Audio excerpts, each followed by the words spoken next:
I'm Ben Meiselas from the MeidasTouch Network, and I am joined by former Republican Bill Kristol. Now, nobody defines what it used to mean to be a Republican, a traditional conservative, more than Bill Kristol. That was, of course, until Donald Trump destroyed the Republican Party. We've had Bill Kristol on before, but as I was going through my Twitter feed or X feed or whatever it's called right now, you had two posts that I just wanted to talk to you about and share with all of the people who watch our programming here at the MeidasTouch Network. And you wrote first, hey, do I have permission to turn off this debate? And then you wrote, watching this debate reassures me that I'm right to be an ex-Republican. And look, Bill, you're the founder of the Weekly Standard and former editor at large. You were in the Reagan administration. You were Dan Quayle's chief of staff.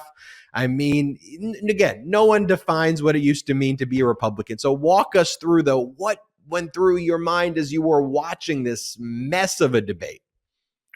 Well, thanks, Ben. Good to be with you, and congratulations on all the success of all your enterprises here recently. And it's really nice to be with you.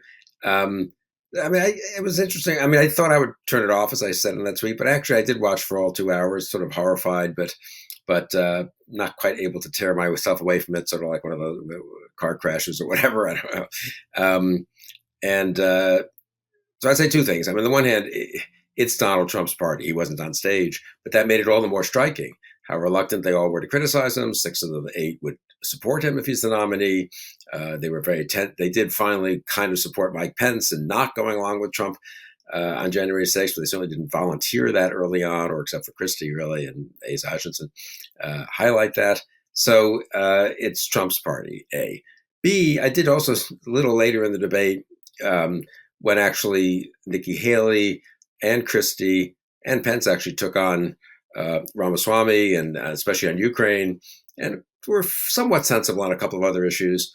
I thought, as I sort of tweeted, I think I'm slightly reassured that I wasn't totally crazy to have some fondness and some appreciation for those people 10 or 15 years ago. They weren't, Mike Pence was actually a pretty responsible member of Congress. He was an internationalist. He tried to keep conservatives from going in the direction, unfortunately, they've gone in, ironically, under Trump. He was actually pro-immigration in 2007-8. I remember talking to him quite a lot when there was an attempt to pass bipartisan immigration reform. Nikki Haley was a pretty good governor of South Carolina, acted responsibly, I think, and was able to get the Confederate flag down.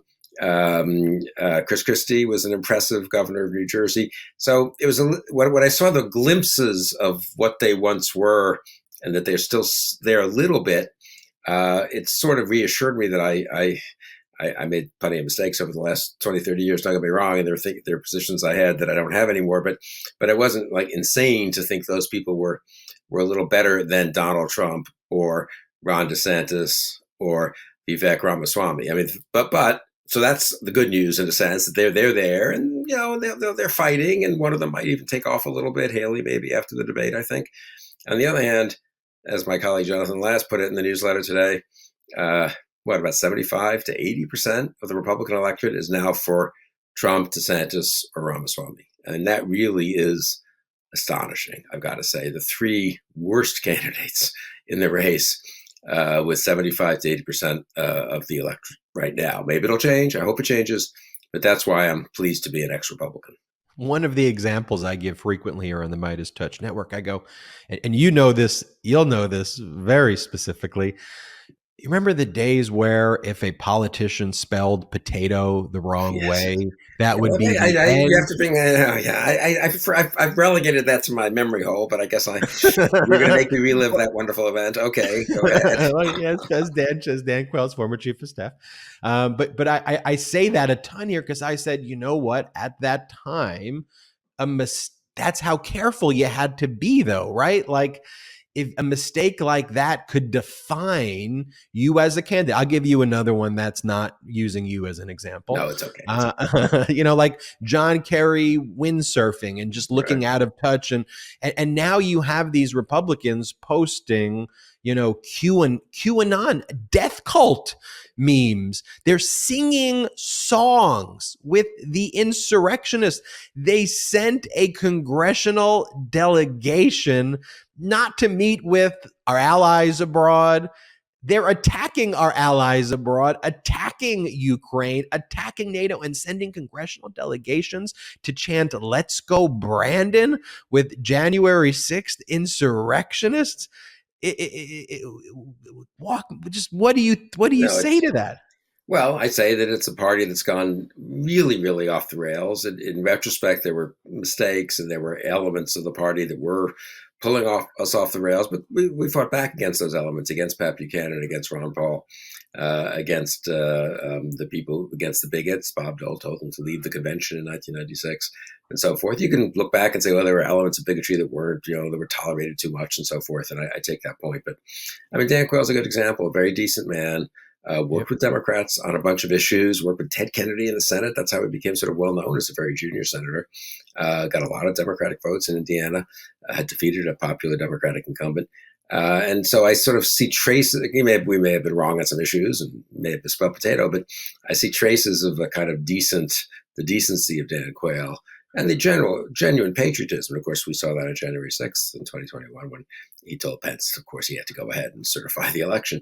You see traces of that still, I think, in Haley, in Pence, to be fair, in Tim Scott. But again, what's most striking is that they together have 15% of the vote. Chris Christie maybe together up to 20. And for me, Ukraine in a way, and these other issues, I mean, everyone has his own issue. Obviously, the worst, I suppose, is the rule of law at home on January 6th in terms of the party being unwilling to condemn Trump, unwilling to defend the legal process, unwilling to say the election wasn't stolen. And that's probably the worst sin of the Republican Party. But for me, Ukraine comes a pretty close second. I mean, that is not a close call like some of the Middle East wars, were. That for me, that's not a overly ambitious view of American foreign policy.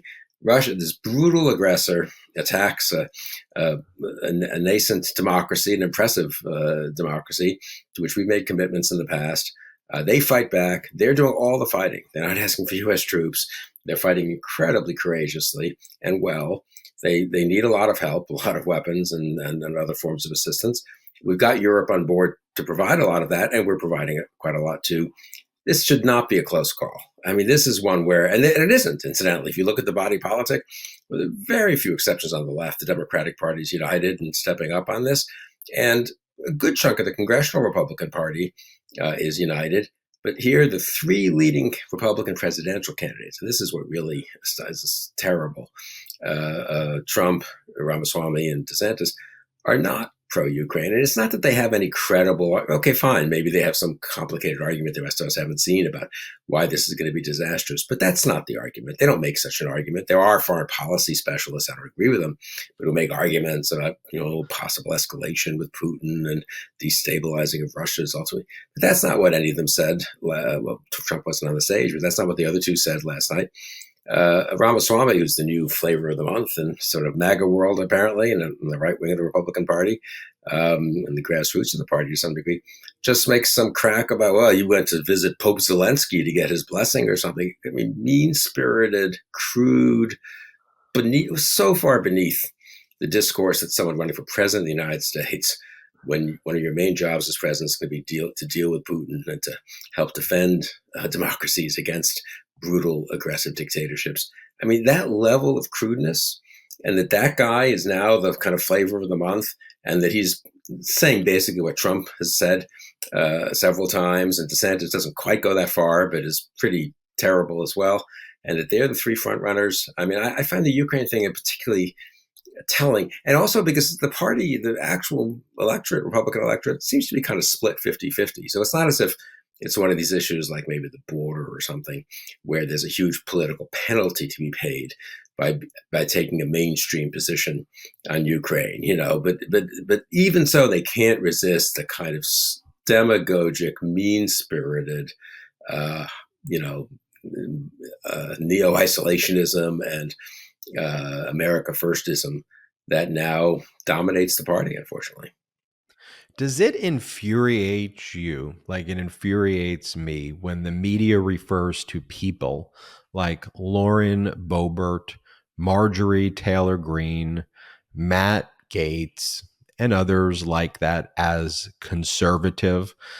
Because I get painted, the MeidasTouch network, we get put into these labels and they go, you, because you don't like Trump, you are liberal and you are a lefty, And I go, look, I have a lot. If you go through in a traditional sense, you go, okay, Ben is a progressive liberal if you view that, but there are views that I have that are conservative. And foundationally, I believe I'm a very moderate person, on all things. But that's where I think the Democratic Party has moved, while the Republican Party has moved ultra extreme. And as a conservative, I think it's conservative belief to be like, hey, we should keep our government, and insurrections are bad and free and fair elections are good, and we shouldn't spread election disinformation. And so I just think the way the media is even referring to what actually is taking place is an incorrect paradigm to be discussing right now. And I just think it's all outdated. It's an outdated modality. And would love to hear your perspective on what you think about that. I've been annoyed at times and made the case that this isn't what they now call conservatism isn't the real conservatism. But at some point, I've also sort of given up because, look, if all these conservative institutions, ranging from the Republican Party to the Heritage Foundation to conservative magazines, say that this is what they believe, at some point, conservatism is what conservatives, say it is. And I also do see in a way that there were elements of this there before. And what we're defending is liberal democracy, liberalism in the broadest sense. Maybe we're just better off being hard-headed liberals or conservative liberals or, liberals who don't believe quite as glibly in progress as some progressives do or something like that. But I think, no, the conservative movement really, of course, one should defend conservative ideas and conservative thinkers, and there's so many serious ones who are just so far from what is today's conservatism. But I think in the real world, the real conservative movement in the United States, and I say this with great sadness, really, is Trump and is Vivek and is DeSantis. I mean, I don't think we can kid ourselves that there's sort of if we just shove those couple of guys aside, there'd be a healthy conservative movement again. I don't believe, unfortunately. I think there's healthy conservative ideas. There's conservative thinkers to appeal to. There's so much to be learned from the history of conservative thought and of conservative action and Reagan and many others. But no, conservatism has been deeply, deeply corrupted or self-corrupted almost but both by Trump's takeover and then the embrace of Trump. If Trump had taken over the party and there was opposition and, he was president for a term, okay. And then the people tried to check him and stop him. And certainly after January 6th said no more, that would be one thing. But everyone's going along with him. And a few of them, kind of prefer someone else, but they're all going to be with him. National Review is going to be with him. The Wall Street Journal editorial page is going to be justifying him by October of next year. If he's the nominee, 6 of the 8 people on stage, that was a huge moment, right? Raised their hands and said they would support him. So you're probably a little nicer to the conservatives than I am at this point. I think it's a deeply corrupted conservatism we're looking at, unfortunately, in the United States. Yeah, and I think we're saying the same thing. Yeah. For me, I just think the label has been hijacked, and to your point, conservatism as you once knew it and conceived of it is dead. Yes. Yeah, debt is a political force right now in the country. Now, the ideas are there, the history is there, the examples are there for people to pick up again, and I hope they do. And some of them are being picked up among liberals. I mean, you said yourself, you're kind of a moderate. And look, I think the Democratic Party is much closer to where I've been, where John McCain has been. I was once a Democrat where Scoop Jackson was and so forth. Bob Dole has been on Ronald Reagan, George H.W. Bush on foreign policy. The Biden Democratic Party has got some elements of both the traditional Democratic and Republican understanding, but they're hard-headed. They're not wishful about China. They're certainly not wishful about Putin. I wish they'd sometimes move a little faster in helping Ukraine and so forth, but they've been pretty good. And so I think there's a more conservatism, more traditional conservatism is alive in the Democratic Party today than people realize. Bill Kristol, director at defendingdemocracytogether.org. Check that out right there.